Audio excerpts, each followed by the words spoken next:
Então, quando eles faziam esse compromisso, pela lei, aquele moço e aquela moça, aquele rapaz e aquela menina, já estavam casados.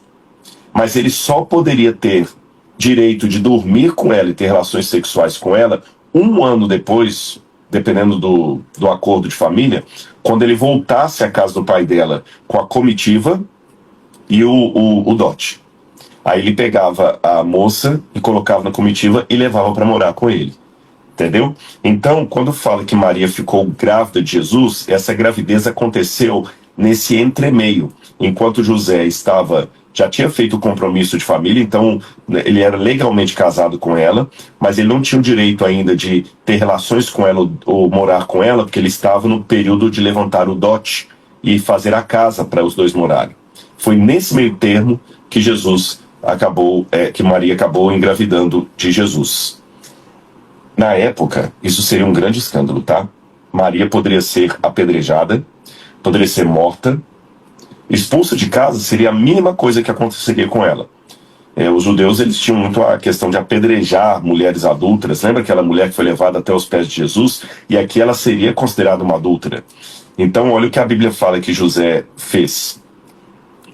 Bom, isso aqui já evidencia, então, que quando ela engravidou de Jesus, ela não tinha relações sexuais ainda, ela era virgem.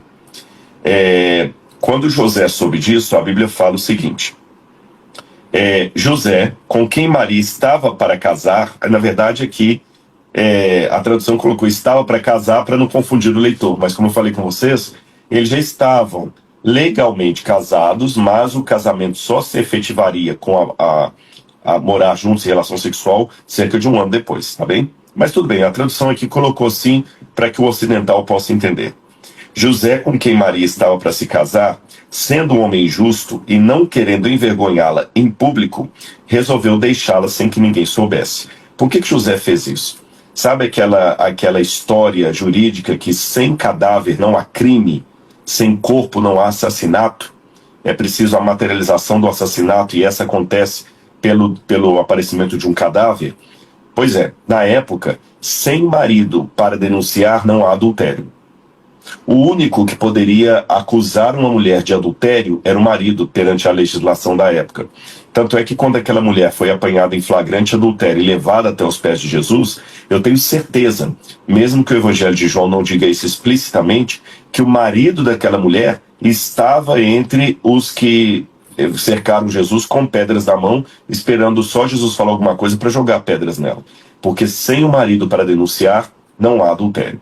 Então, muito provavelmente, a estratégia de José foi sumir de área, porque assim ela não poderia ser acusada de adultério. Isso minimizaria o sofrimento dela. Talvez ela seria expulsa de casa, mas não seria apedrejada pelos cidadãos de Nazaré. Mas a Bíblia fala que o anjo do Senhor fala com José para tomar Maria como esposa, porque o que está no ventre dela era da parte de Deus, vinha da parte do Espírito Santo.